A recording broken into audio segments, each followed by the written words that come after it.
Yo, Dillian the Body Snatcher Whyte finally breaks his silence on the failed PED test claims. What up, Fight World? It's your boy Ego, and I'm back with some more boxing. Make sure you smash the like button. Also, subscribe to the channel for the latest and greatest in boxing. Jump right into it. Dillian Whyte on his verified account, social media, he finally breaks his silence and, makes a statement, releases his first, at least to my knowledge, public statement of what the hell's going on. There's been a lot of accusations and rumors and reports that he failed drug tests with banned substances. And let's get into what he says, and then I'll give some of my thoughts. Posted a picture of him in his ring walk, and it says, "I am so disappointed with the rubbish that has been said about me over the last few days. I have lawyers dealing with it, and I have been told that I can't talk about it for good legal reasons. I was cleared to fight, and I won that fight fair and square. Thanks for all the support. It really means a lot to me." The end. Listen, Dillian Whyte is saying he is upset about the rubbish that is being said, yet and still he can't talk about it. So how can you be upset that the rubbish is being stated about you when these reports come out, right? And you're not free to talk about it, so you can't clear your name. Nobody in your team has released any kind of information to contradict the information that is out. I just don't understand. I don't understand how you could be mad at the public. If people are accusing you of X, Y, and Z, and you can't do anything about it or even talk about it, nor is your team talking about it, then it means nothing. And I noticed the vernacular. I'm definitely into linguistics, and I pay attention to the verbiage and the words that people use. Dillian Whyte and Eddie Hearn continue to just keep talking about how he was cleared to fight. I get that. However, being cleared to fight is not synonymous with being innocent of the charges that you are accused of right now. There's a lot of people that are cleared to do something, but that doesn't mean they should be doing it or that everything's on the up and up. For example, I've used the same examples. Eric Morales was cleared and allowed to fight Danny Garcia. He pushed the rematch clause, and he was able to fulfill that, even though he had clenbuterol in his system. Don't know why it happened, don't know how it happened. There was a little bit of controversy, but in the end, he was made to and allowed to fight Danny Garcia. Same could be said with Francisco Vargas, who also failed a drug test ahead of the Orlando Salido fight. So being cleared, yeah, there's a lot of guys that are cleared, but that doesn't mean you didn't have this stuff in your system. And we're not hearing anything from Dillian Whyte or Eddie Hearn that suggests otherwise. In fact, it's the contrary. So I can understand, in these uncertain times, feeling the type of way, but they're not providing clarity. So people are going to go off of what they heard in the reports and, see like the physical, like, okay, physically, Dillian Whyte looks to be in different shape maybe than when he fought against Anthony Joshua per se. His body type it looks like it's changed. They're going to look at the fact that he came in at a career high weight, in his last fight, and these different types of things, and unfortunately, Dillian Whyte's team is not doing anything to, put these claims to rest and appease people. So I don't see how he can be upset I can see being upset about the situation, but he's saying he's upset about the rubbish that's being stated, but he's not proving that it's rubbish. Whether he was advised to this or whatever he's saying. And it goes deeper than that, at least for me. Again, you got to listen to the team. You got to listen to what's being said. It's not just about jumping to conclusions and these types of things. However, how come listen, the ability that I have is to look at both sides and, in respects to both sides, analyze what's being said versus what I see, and then formulate my opinion on it. And that's what I've done here. And there's still some things that really don't make any sense to me. For example, hypothetically, let's say everything Dillian Whyte is saying is true. And he's just an innocent man, wrongly, like he didn't have nothing in his system, blah, blah, blah. Then how come no one from his team is even allowed to denounce that he has something in his system? Like, how come not one person has said, oh, he didn't have this component, he didn't have this banned substance, he didn't have this. They just said he was cleared to fight. That's all they're saying. Oh, he was cleared to fight though. They're not saying, oh, like, for example, me, I don't do drugs. The only thing I've ever done in life was smoke weed and drink alcohol, me personally. So if I had something foreign, and I haven't even smoked weed in like over a decade, but anyway, that's just my life. If some drug test showed some, cocaine or something, then I would be like, nah, let's do the test again. We got to run that back. I don't do that. I don't have nothing. Why would that be in my system? Blah, blah, blah. I'm not going to, if I had all this shit in my system, I'm not going to, that's the quickest thing that I would separate myself from, because I'm confident that I don't put those things in my body and that kind of thing.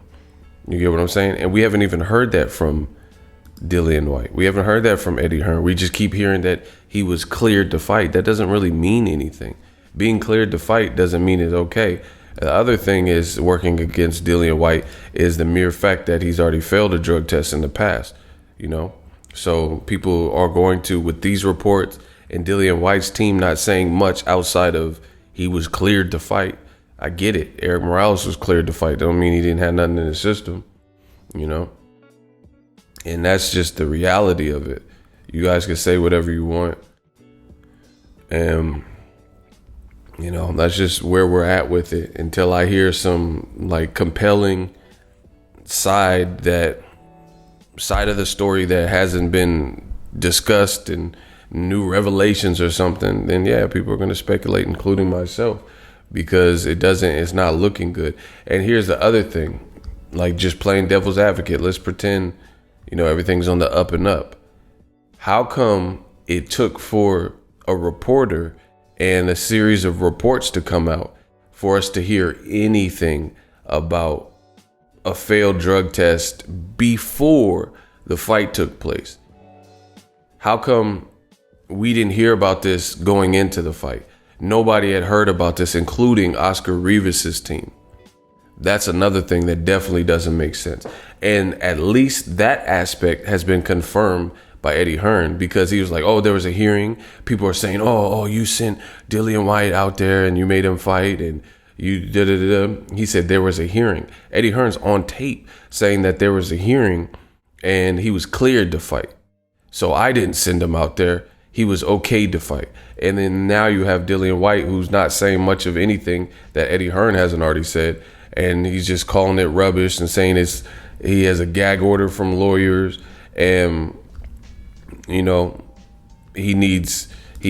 thanks everyone for their patience. It just, come on, man. Like, how was there a hearing? How come Oscar Revis, the media, the fans, nobody knew about this hearing? How do you have a hearing with just the party that failed a drug test, yet Oscar Revis has no say so in it, and he's the one risking his life facing a guy? Maybe he's not okay with that.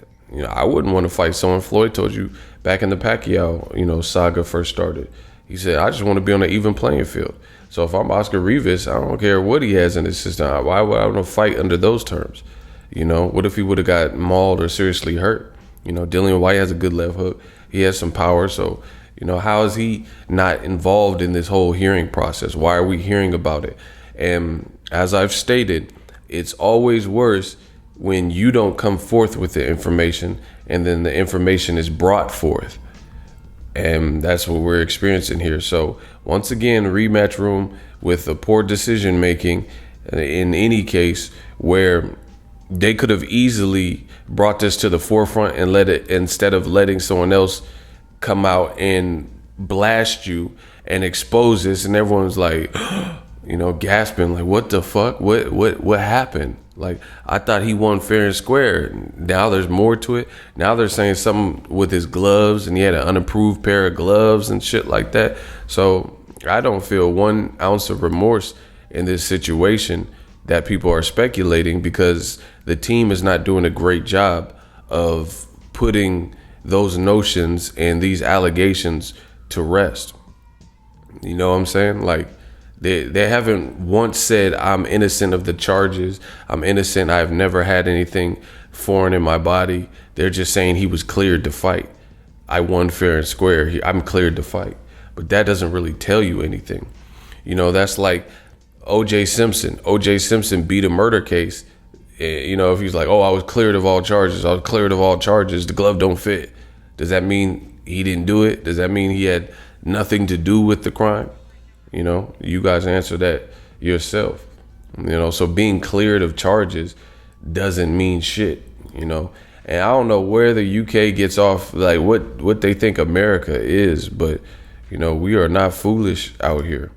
And the thing is, you could be clear. There's been high profile court cases where people got off on technicalities, like watch Cocaine Cowboys 2 with Griselda Blanco and Charles Crosby, right? He was able to get off and beat his case on a technicality because the DA or something started having an affair with him, you know? So all of the information and all the testimony was badly damaged because he started having a relationship with, you know, the prosecutor or whoever he did, and he beat the case. That don't mean, you know, he was innocent of all charges, but he beat the case on a technicality. So either way, as far as I'm concerned, until we hear something that, you know, makes the situation in Dillian Whyte's favor, I don't see it being like this smear campaign. They still have not come out and said he didn't have this in his system. Listen, anyone could have anything in their system and have a reason why it's in their system. Oh man, I drank some coffee, or I took this vitamin, Flintstone vitamin, you know, but that don't make it right. And Gerald Miller, if you look at it, when he failed his drug test, he had a reason, and he came out and did the same thing and said, oh, hey, you know, we're gonna get to the bottom of this. Me and my team won't rest. And he had this whole long message. And then the next day he failed 2-3 more drug tests with different drugs in his system. And then he made a video talking about, oh, I really messed up this time, guys. And, you know, so in this age of like these claims and stuff like that, and it coming out how it came out, how could you fault people for feeling a type of way? Let me know what you guys think. That's Dillian Whyte breaking his silence. And, you know, it's just not a good look for DAZN rematch room, Eddie Hearn and Dillian Whyte right now. The end. Let me know what you guys think. Drop your thoughts in the comment section. We working. So if you enjoyed this video and want more content like this on the channel, you can show your appreciation by going to the PayPal donate button or the YouTube support button. And you can donate any amount that you feel is equivalent to the value of this video. Much more to come. Thank you guys for your support. Boxing Ego, the future of boxing.